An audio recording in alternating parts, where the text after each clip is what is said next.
ಅಣ್ಣ ನಮಸ್ತೆ. ನಮಸ್ತೆ ಸರ್. ತಮ್ಮ ಹೆಸರು? ರೇವಣಸಿದ್ ಸರ್. ರೇವಣಸಿದ್ರಿ. ಯಾವ ಊರು ತಮ್ಮದು? ನಮ್ಮದು J T sir, ಜವರಿ taluk, Gulbarga ಜಿಲ್ಲಾ ಸರ್. ಗುಲ್ಬರ್ಗ ಜಿಲ್ಲೆ ರೀ.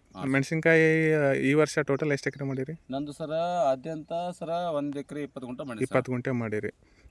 ಈ ವರ್ಷದ ಮಳೆ ಸ್ಥಿತಿ ಜಾಸ್ತಿ ಐತ್ರಿ. ಮಳೆ ಜಾಸ್ತಿ ಸರ. ಈ ವರ್ಷದ ವಾತಾವರಣ ನೋಡ್ಕೊಂಡು ಮಳೆ ನಮ್ಮ ಮೆಣಸಿಗೆ ಬೆಳಿಬೇಡ ಸರ. ಈ ಮಳೆ ವಾತಾವರಣಕ್ಕೆ ಈ ಗಿಡ ನಮ್ದು ಒಂದು ಆರಾಧ್ಯ ದೈವ ಅಂತ ತಿಳ್ಕೊಬೇಕು ಸರ್. ಸದ್ಯಕ್ಕೆ ಇವಾಗ ನಿಮಗೆ ಚಲೋ ಇಳುವರಿ ಬಿದ್ದದ್ರಿ. ವೆರೈಟಿ ಹಿಂದೆ ನೋಡ್ರಿ ಸರ, ನಾವು ಇಂಡೋನ್ಫೈ ಮಾಡಿ ಸರ, ಅರುಣಿಮ ಮಾಡಿ ಸರ, ಎಲ್ಲ ಮಾಡಿ ಸರ. ಮಾಡಿರಿ. ಅವು ಏನು ಮಾಡಿದ್ರು ಅಷ್ಟೇ ಸರ, 15 ಕ್ವಿಂಟಲ್ 20 ಕ್ವಿಂಟಲ್ ರಗಡ ಸರ ಬೀಳ್ತೈತ್ರಿ. ಇವು ಏನದು ಸರ 25-30 ಕ್ವಿಂಟಲ್ ಬೀಳ್ತಾರೆ ಸರ್. ಈ ವರ್ಷದ ಸ್ಥಿತಿ ಲೆಕ್ಕಕ್ಕೆ ಇನ್ನೂ ಗಿಡ ಕೆಟ್ಟಿಲ್ರಿ. ಹೈಟರ್ ಸರ, ನನ್ನ ಲೆಕ್ಕಕ್ಕೆ ಹೆಚ್ಚಿನ ಹೇಳಲ್ಲ ಸರ.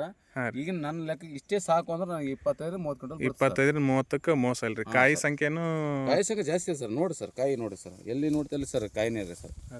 ತಪ್ಪಲ ನೋಡೋದಿಲ್ಲ ಸರ್, ಬರೀ ಕಾಯಿನೇ ಸರ್. ಹೌದ್ರಿ, ನೋಡಿ ಸರ್, ಬರೀ ಕಾಯಿನೇ ಸರ್.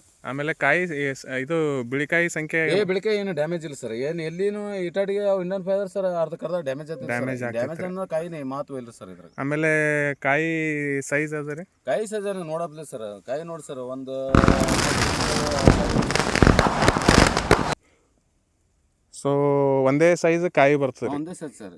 ಏನು ನೋಡಪ್ಲಿ ಸರ್, ಏನು ಆಯಾ ಸಣ್ಣ ದಮ್ಮ ಕಾಯಿ ಆರ್ಸಪ್ಲಿಲ್ಲ ಸರ್. ಇದಕ್ಕೆ ಎಲ್ಲ ಒಮ್ಮೆ ಕಟ್ ಮಾಡಿದ್ರು ಒಂದೇ ಸೈಜ್ ಸರ್. ಕಾಯಿ ತುಂಬಕ್ಕಾದ್ರೂ ಸಣ್ಣ ಸೈಜ್ ದೊಡ್ಡ ಸೈಜ್ ಪೂರ ಹೈಟ್ ಆಗಿರೋ ಸರ್ ಒಂದೇ ಸೈಜ್ ಕಾಯಿ ಇದೆ ನೋಡಿ ಸರ್. ತೆಲಿತನೂ ಒಂದೇ ಸೈಜ್ ಬಂದ್ರು ಒಂದೇ ಸೈಜ್ ಕಾಯಿ ಇದಾರೆ ಸರ್ ಗಿಡಕ್ಕೆ. ಸೊ ಹಾಗಾಗಿ ಮೆಣಸಿನ್ಕಾಯಿ ಒಣಕಾಯಿ ಮಾಡ್ತಕ್ಕಂಥವ್ರಿಗೆ ಸರ್ ಭಾರಿ ಆದ್ಯ ಅಂತ ಇದೇನು ಬೀಜ ಮಾಡಿದವ್ರು ಯಾರಿಗೆ ಮೋಸ ಇಲ್ಲ ಸರ್. ಮೋಸ ಇಲ್ಲ. ಈ ಬೀಜ ಮಾಡಿದ್ರು ಸರ್ ಅವರು ಏನು ಮೋಸ ಇಲ್ಲ ಸರ್. ಎದ್ರಾಗ ನೋಡಪ್ಲೇ ಇಲ್ಲ ಸರ್. ಹಾಗಾಗಿ ಮುಂದಿನ ದಿನಗಳಲ್ಲಿ ಇದನ್ನ ರೈತರು ಮಾಡೋಣ ಸರ್ ಭಾಳ ಒಳ್ಳೆಯದು ಕಾಯಿ ಸರ್ ಇದು. ಸರಿ ಅಣ್ಣ, ನಮಸ್ಕಾರ. ನಮಸ್ಕಾರ.